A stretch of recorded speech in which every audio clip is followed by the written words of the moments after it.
It's the 13th day of the month of February. How are you? Good to have you here. My name is Ijoma. And today, if possible, we're going to look at the topic that says, as federal government assents to the amended Electricity Act Bill. I'm sure a whole lot of you may not have heard this, that there's a new art bill now. Apart from the 2023, there's a 2024, all on electricity. Talking about electricity, how many of you slept with power supply last night? Okay, did I say last night? I think it has continued for about 2 weeks now. Very poor, very, very poor supply. With this, advent of the heat, the hot weather that's just, caught us unawares because we are still basking in the euphoria of the Harmattan season, and then this one came.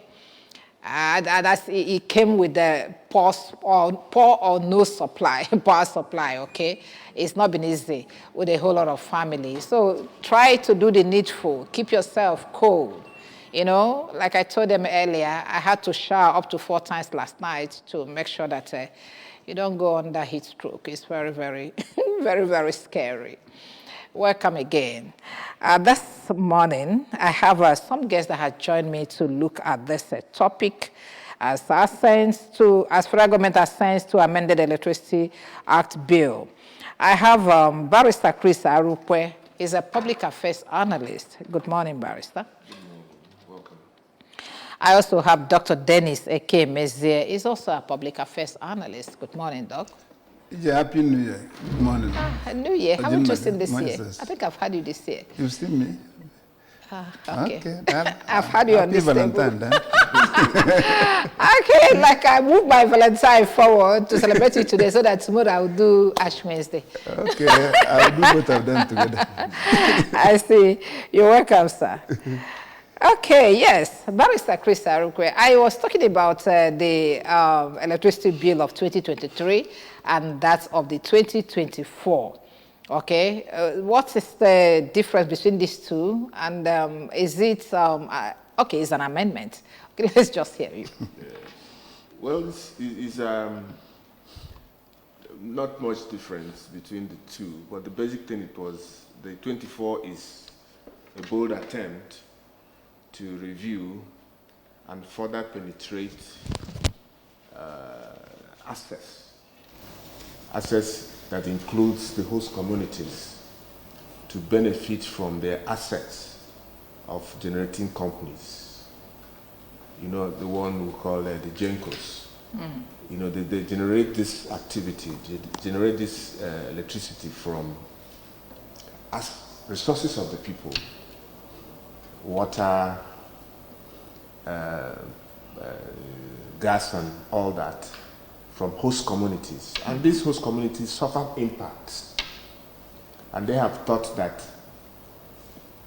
giving back to the host community a certain percentage of previous operating cost of the GENCOs, that 5% will go a long way in alleviating and ameliorating the harsh environmental impact of hosting such harsh activities in a community.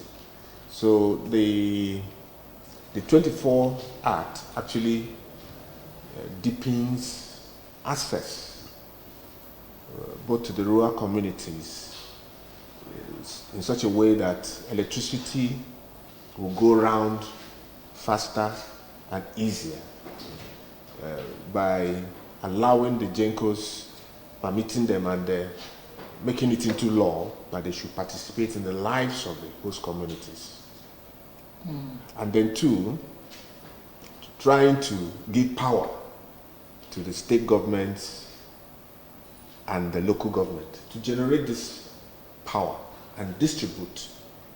Okay, so that still stands because that of the 2023 was talking about giving power to the state government and individuals or corporate bodies to generate their power. Yeah. And then this other one still contained that one, but included taking care of the host communities. Yeah, okay, thank you very much. Let's come to you, Dr. Kim is here. Can we explain what this generation, distribution, and which other one? Transmission, generation, transmission, and distribution. What has it been all this while before this amendment?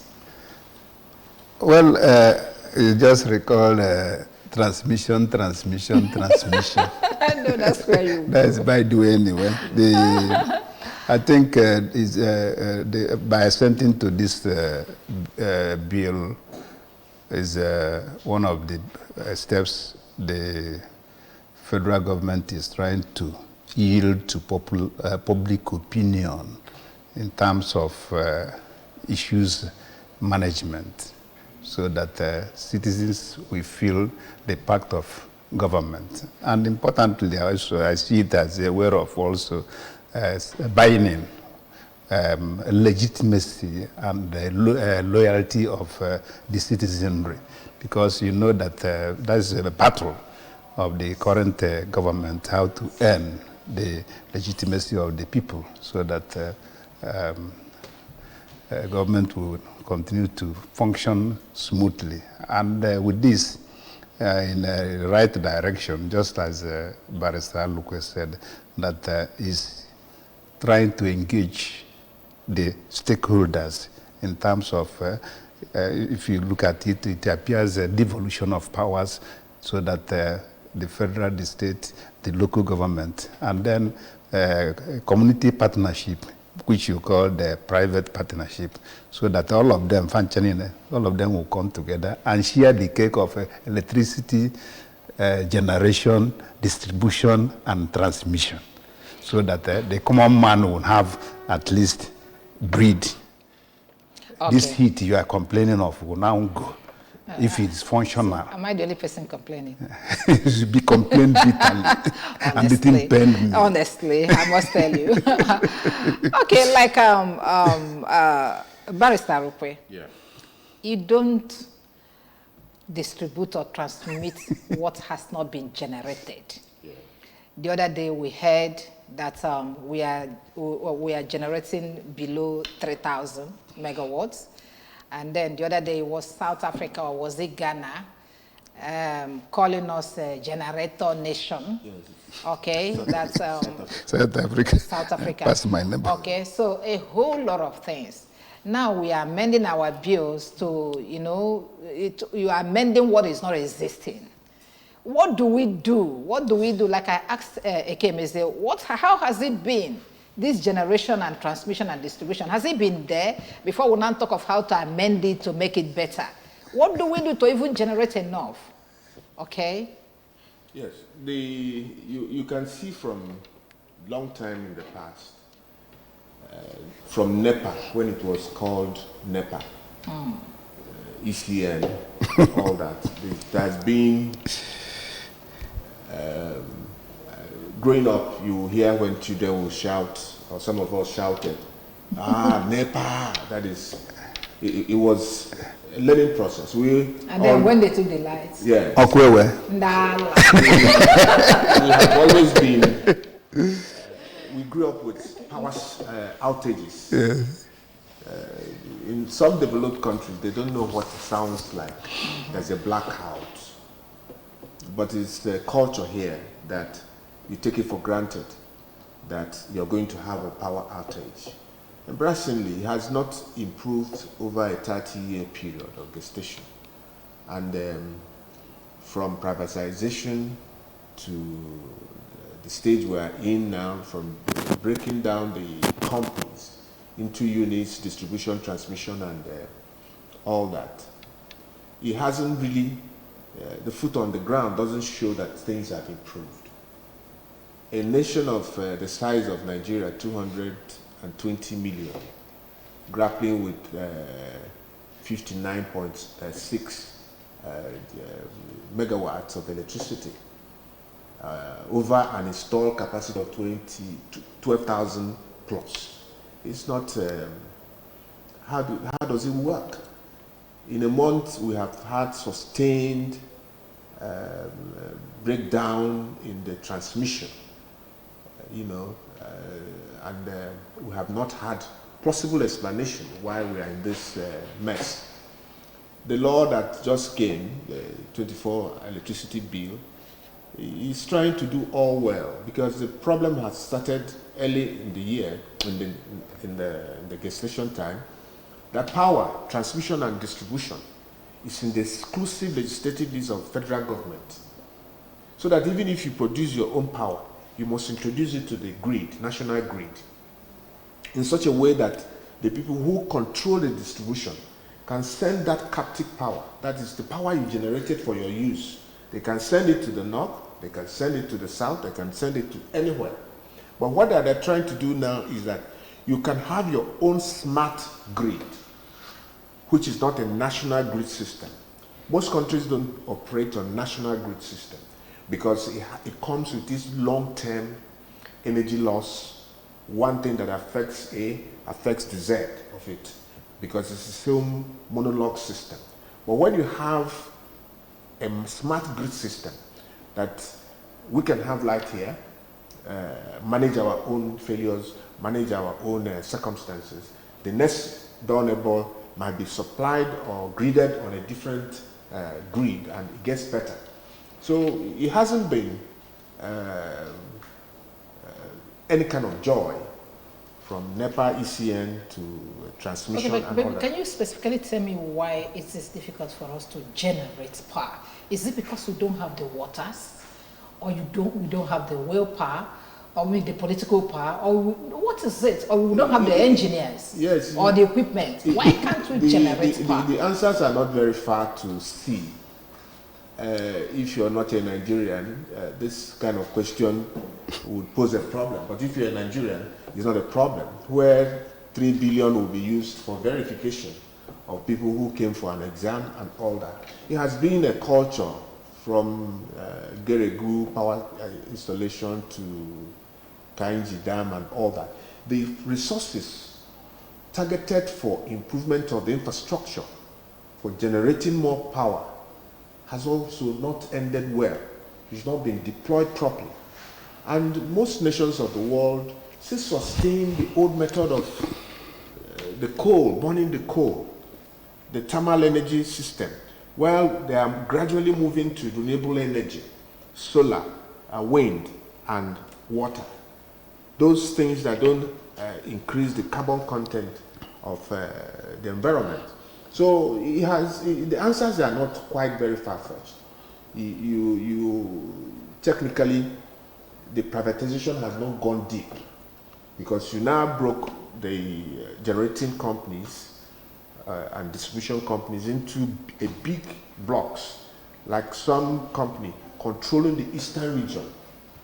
We would have had something like more like the telecom sector, where we have more operators. Because if you have more operators in the distribution, you will now have more competition that will reduce failure, institutional failure, and infrastructure failures. So we have not done right, because the resources targeted to power has not produced the equivalent results that you would expect in more honest and upward-looking countries. Okay. Ekemesi, if we were able to generate power and supply to our neighboring nations, like we do in petroleum, okay, we generate this crude oil and sell it to other nations for them to, refine and bring back. Do we now source energy, power from these neighboring states that are generating power from our waters? Is that what we do? Because what we want to do, what we want to have is power supply enough to take care of our lives and businesses. Well, I think the Act now, as I said earlier, has devolutionized the control of power. And what will help us at this stage is if we remove all the encumbrances of what we call the Nigerian factor, which you know that the root of Nigerian factor is embedded on that issue of fantastically corrupt nation. And if it is removed, And then things are done according to the rule, play the game according to rule, distribute according to rule. Just as Professor Jenny Christ said, if you're a transmitter or a transistor or a whatever, you transmit well.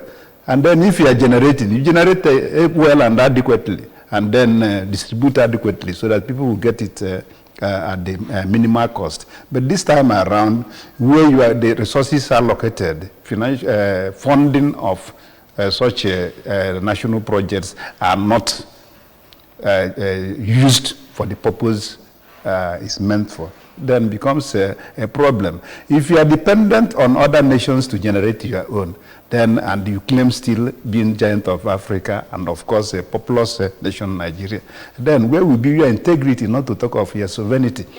You don't talk about integrity when you are in a problem. You can call for help. You can call for help, but even our elder now, to make him so that his integrity. So that's the trade of nations. You see, okay. You look at your, what do you call it, where you have comparative costs of advantage and then interest in terms of diplomacy, so that you will be able to sustain and maintain your national security and integrity. So there are a lot of things that are involved in international politics, more especially in political economy. If you apply local politics. Okay. Okay, let's now get down to the act, which I want to start from that of the last year that gave birth to this year, where the federal government empowered states and communities and organizations, corporate bodies to generate their power and then be able to use it too.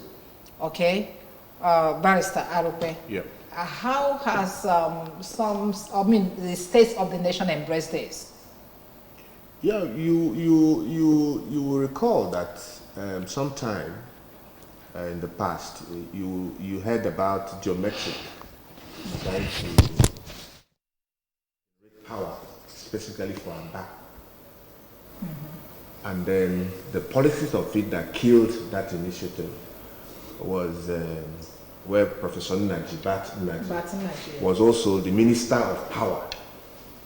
And then politics of the Nigerian standard made him to quit the cabinet of Jonathan, alluding there was conflict of interest. And basically, if he had targeted that Aba concept, it would have produced a result a little much better than what we have. But it would also have also generated its own problem because of the national grid system. Okay. One, you have to introduce what you generate. Is this still in this law? No. Oh, okay. You can now, they are now talking about smart grid system. Okay. They are now talking about alternative grid system, where you can run your own infrastructure, build, transmit, and distribute. This is the novelty coming from that aspect of broadening the privatization, power sector, subsector, whatever. So the law will aid a whole lot.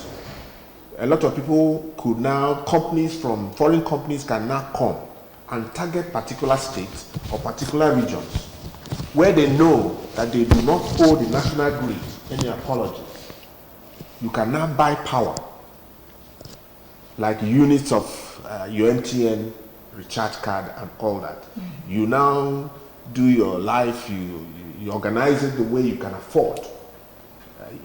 The same way that all developed countries of the world, they see this power as consumption units. But here is the metering, the budgeting is off grid. Most people are not metered. You put on your refrigerators, you put on your AC and go away and come back. There's a whole lot of inefficiency in the system because the initial privatization thing did not give these distribution companies to experts, to professionals. They gave it to politicians who now brought in some people substandard and people they can afford to pay. Brought some old NEPA staff And the level of efficiency, all they know is how much are they smiling to the bank with. Whether this electricity is given for 20 days or the 30 days, or given for 5 hours or 24 hours. They don't really give a damn, because the law makes and protects them. You cannot sue them generally on account of inefficiency or in account of not telling you they're going to do a power outage and all that. But those things, if the sector is adequately privatized, broken down and given to more competitors, things will actually start to yield and look like developed countries. And people will move to renewable energy, because that one is easy to meter, it's easy to collect, it's easy to distribute. Okay, we're coming to that. Let's trash this one. Dr. Kebe is here. From what Ngele said here, Ajuri Ngere is the special advisor to President on Media and Publicity. He said the bill seeks to address the development and environmental concerns of host communities. He went ahead to say that there's a substantial amount of money that will be mapped out for, and then for a particular organization to take care of, to ensure that that money in AJWMF, are you not seeing the Nigerian factor coming into this again, whereby some people will hijack this money, like we see in Niger Delta, where you know, they are supposed to develop certain areas, the people that are producing this oil that we are using, and all the cleansing, a whole lot of things are supposed to happen. And some people, some politicians, even some indigenous, okay, I will sit on this money and take it to themselves. Don't you see that? I mean, don't you think such thing could repeat itself in this particular bill? Well, we first thank Mr. President for the idea to, as I said, bring it down, narrow it down, and then remove the issue of monopoly, and then place it in the altar of competition, so that it becomes competitive, as Chair noted, that it gives you opportunity for portability. The little you can do, you do it, so that you'll be able to generate and then distribute or transmit. Not like that of sachet water and sachet. No, what I'm saying is, how does it affect the life of I'm the just laying community? the foundation of it, so that we'll understand the content of where we will go to be able to get there. And then we will not always vouch for anybody in power in terms of monetary distribution, or in terms of doing party loyalty, in terms of politics, of who gets what, when, and how. Of course, we will always understand that in party politics, the party people have their own interest, where they will get certain things that are part of the system, and then be able to nourish their parties. And what we will be saying is, let it not be too much, so that you have a budget of 100 million, and then you distribute among yourselves, among the party loyalists, just as you are distributing palliatives, and then leave only about 10 million for the whole nation to use for such a project. And that's the point I want to make. And in general terms, the Nigerian factor has not yet been removed in some areas. And of course, we know that there are areas where it is affecting the nation badly. So what we need to do is to tighten up the agencies that are charged with, what do you call it, fraud and fraud control, so that they'll be able to work on that and then checkmate such anomalies or problem that will occur. It's expected, because we are operating in a society of diverse interest and then diverse stakeholders. Okay. Barrister Ukwe, what do we expect to see in these communities? What kind of infrastructural development? Well, if you go through the press release by Ngale, you would see that there was a bold attempt was made to make sure that the person who runs the 5% fund for host communities in the GENCO communities are mutually nominated between the GENCO and the host communities. The account will be domiciled with the nominee of the both parties sanctioned and approved and all that. So there was a bold attempt made to safeguard the interest of the community by making them a contributor to who gets what, who is appointed to manage the 5% so recommended in the law. So by this, what do you expect? What the host community would expect will naturally be elevation, reduction, ameliorating environmental impact. In where there are no direct impact, negative impact, they would like to have schools, hospitals, leisure parks, growth, and other subsidiary industries that will support employment. And basically, the GENCOs are also, by their own social responsibility requirements, made to employ, especially in the lower cadres of engagement, people who from that extraction.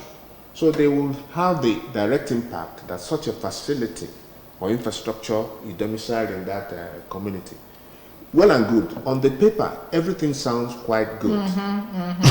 But playing it out, nandrenizing it, that's the word, is another thing. We have seen the ugly spectacle of an equivalent fund in the NDDC scenario where Akpabio and his brothers and others privatized the huge sums that would have turned the Niger Delta into a Dubai or a paradise on earth. Honestly. But we got the opposite of all that. The Northern Development Fund is also suffering the same kind of thing. So our expectations are not much. But, you know, Nigeria is not deficient in lawmaking. Speaking very good English. We have our words there. The point is, in turning over spoken words into actionable impact, Reality. have we, what do we expect? We expect very little. But they say, let's walk the talk. It's better to have a dream than not to even dream at all. And let the baby not die in our hands. That what we're just saying is that the act by itself is a step in the right direction. You can't minimize it, but it should even go much deeper in such a way that the operating GENCOs today are further broken down into more competitive units in such a way that the power person or the power station or agency, you know it, you can sue him, you can sue the company for malfeasance, for failure to comply with NEC. Incidentally, they retained all the powers of NEC, but NEC has not been visible as a regulatory agency. Where and how have they managed the shortcomings that we are witnessing in the Southeast? For example, we are not globalizing it, but we're just saying, has electricity generation, besides collection of electricity bill, distribution of electricity bills, and collection of money, and taxing people for unmetered bills. And paying for power you did not consume. So how have NEC, they sit in the office and wait for you to write petitions? I've been involved. I wrote, I was being overbilled, I was submitted. And there's a minimum that doesn't exceed 10,000 naira per month where you are unmetered. But they exceed it. They tell you 50,000 a month, they tell you 15,000 It's horrible. So have NEC, as previously and still existing, Has it really done well?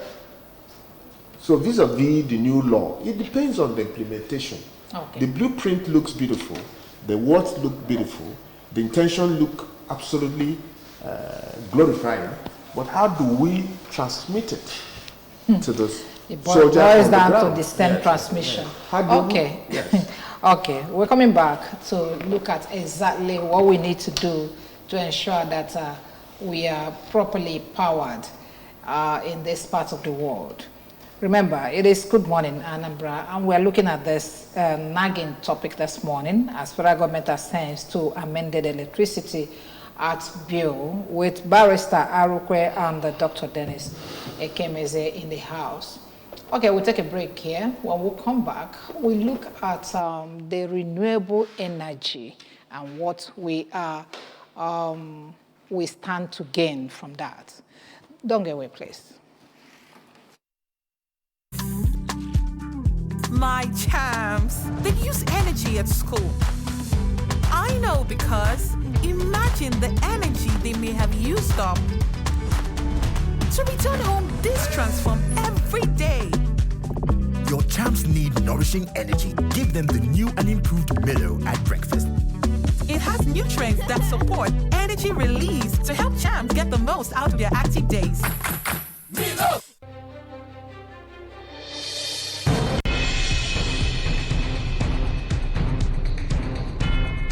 Great news for Anambra Broadcasting Service ABS audience. You can now watch ABS television through any of these ways. Buy a terrestrial antenna and connect to your television. Search ABS Channel 24 Oka or ABS Channel 27 Onitsha. Install StarTimes cable decoder and search ABS Channel 113. Install Metro Digital cable decoder and search ABS Channel 29. Watch ABS TV on your smart TV or smartphone by downloading Anambra Broadcasting Service app on Google Play Store. Also watch via ABS Facebook page at ABS Radio Television and ABS YouTube page at ABS Television Oka. ABS TV is now also on satellite. You can watch us from anywhere in Nigeria and other African countries. Simply install our TV decoder brand and tune to channel 315 or install any free-to-air satellite decoder and search for ABS TV. Whichever option you choose, stay abreast of breaking news, documentaries, children's shows, talk shows, comedy, sports, movies, and lots more on your darling TV station. For adverts and program sponsorship, contact 0803 388 8526 or 0806 883 9902. ABS, Heartbeat of the East.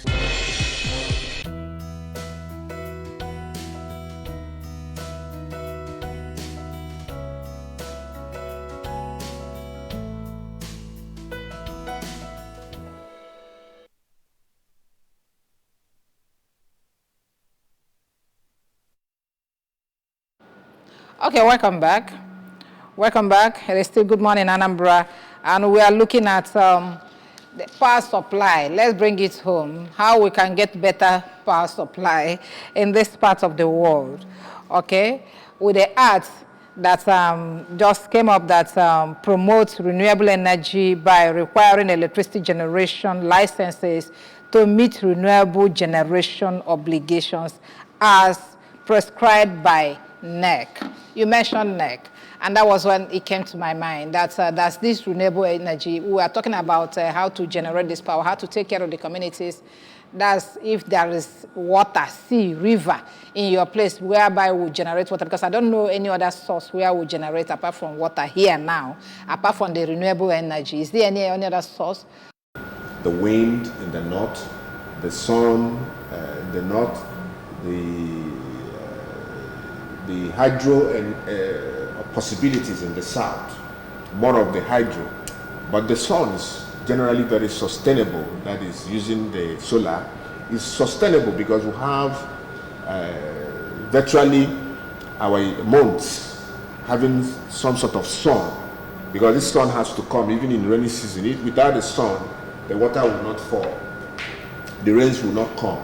So we virtually can sustain the solar energy initiative all through the year, even though that during the rainy season, consumption of electricity also drops because the quantity of the sun will also drop.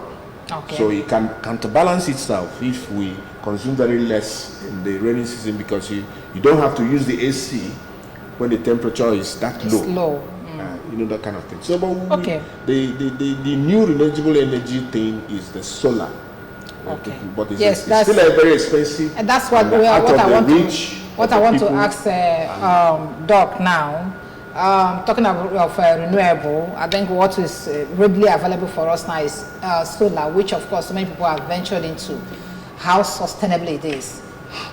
Well, with this high demand and high frequency on this dollar, we know we have dollarized our economy, and it's affecting. Look at the bag of cement. I bought 10,000 naira bag of cement yesterday, and if we bring it closer to the power source and power resources management, then you see that well, if you have bought earlier inverters and others, of course, you know you can manage. But now, go to and buy, it's very, very costly. And then talk of using the maintenance, and then the original and non-original ones. These are some of the problems. Everything will now still boil down on Nigerian. How sustainable it is? Can you man a big company like a Austin Motor Manufacturing Company? Can you man it with solar energy? Well, I'm not an expert on that angle, because let me not say that I'm a prophet there, that I will prophesy that it can be manned. But I think those people, they take care of their own side based on the nature of the plants they have. They have bigger energy supply plants than you can think of. I think our interest should be on local distribution, so that you as a person will have something to use, apply, to cushion your heat. Okay, I was actually going to talk about the role of government in all of this. Can the government, now that they have been given license, Mr. Arukwe, can they generate renewable energy that can go around the state to sustain the state's power need? Yeah, actually, when you were asking whether big companies can sustain on solar energy, solar energy is limitless. The capacity is limitless, because the power from the sun is insatiable. It depends on how much of you want to capture, or you could capture. The ability to capture means you got to use bigger batteries for storage, because these powers are captive. You just collect it. You have to keep it. Use it as you wish, as your needs increase or decrease. So the capacities to store is the issue, not whether the sun that's created can sustain a big industry like Innocent and all that. They can run on their own captive energy if they so wish. The impact of government in all of this is to make the cost of governance easy. Penetration of persons. Now the law has enabled persons to apply and be given commercial license to generate any type of power, be it renewable, be it gas, conventional concepts, gas to energy and all that. So I don't want to wish that government, in combination of states, can next go back to the old school. Thermal energy at OG is being wasted because of national grid concept. Two governments of the eastern region, actually it was that Oji River that was sustaining the whole of the eastern region. So why can't it do it also now? And you can there's this point they have in this new law, which are saying buyer and seller agreement. You give ABS power if they are willing to pay, and take this power away from consumers that are not capable of paying. If you see what's happening in Oka here, sometimes the hotels are targeted for a buyer and seller agreement. So they give power to these hoteliers because these hoteliers can afford it, and it's a needed infrastructure or a needed tool for their businesses. But it should be penetrated more. A lot of citizens are willing to have power from the national grid because it appears cheaper than any source because there's no competition, there's virtually no competition. But if you have competition, that you can have renewable energy vis-a-vis the conventional supply, the national grid, you can choose to have your renewable energy panels on your surfaces of your roof without bothering to go to NEPA to discuss and all that. So it is where we are all looking and going. Immediately you remove more people from the national grid. Remove me from the national grid, remove ABS from the national grid. The supply from the national grid, the demand for the national supply will drop and things will get better. Things will run faster. And the sector will generate capacities for employment, capacities for engineering infrastructure upgrades. And what about the cost? Now, you look at the cost of the renewable energy and that of the conventional. The cost is high because currently very few people are in the business. You have to import the panels. But in certain African countries like Kenya, they're already producing the panels.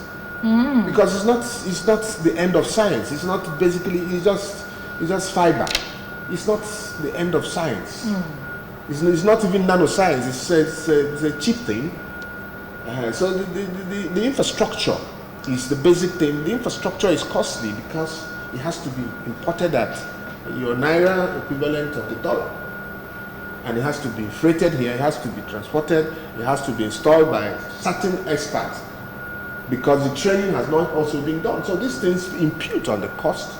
But if you generalize and make the grounds open to all Tom, Dick and Harry, these things will start being manufactured in the country or being locally assembled in such a way that the initial cost of installation will drop drastically so that you and I can afford it.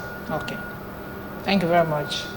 Dr. Kemeze, we are closing, and you said I've been crying. Of course, maybe you have heard me during the other session where I was crying how many times I took my bed last night and complained of the heat that is too much. So what is your advice to our people? At least, was a proper supply of power. Well, let's attempt on renewable energy, and then just as I told my friend, plant more trees around you so that you'll be able to generate already existing air, ikukuoma from natural resources, and then waiting the artificial one to come. However, there's hope. Okay. Let's hope on hope. That's hope. Thank you very much. Take your baths. Regular Should actually be receiving warning if our environment is like we are developed. Because this heat, when you check on your phone, sometimes going to 38 degrees centigrade, which is alarming. Alarming. Your phone is heating up, just your phone, by collecting the ambient temperature, just the environmental temperature. You can see your phone is heating up. 38, yeah. And operating at less efficiency and all that. So this heat should be, the warning signs should be there. People should drink more water as they go, as they move around in their cars and all that. Okay. Buy water and drink. Drink a little more in the night. And less alcohol too, so that you'll not be heated up. Thank you, gentlemen. Thank you, Barrister Chris Arukwe, that joined us this morning to look at this topic. Thank you very much for coming. Thank you very much. And thank you, Dr. Dennis Eke Mezie, for lending your voice to the discussion today. I think this topic is nagging, but to have dealt with it. It's my pleasure being with my friends. Thank you. Okay, thank you very much. We'll have a little break to take, but then that will be immediately after our sign-off, please. My name is Sijama. I thank you all, the Good Morning Anambra team, for making it today. God will keep us. Tomorrow we'll be here again.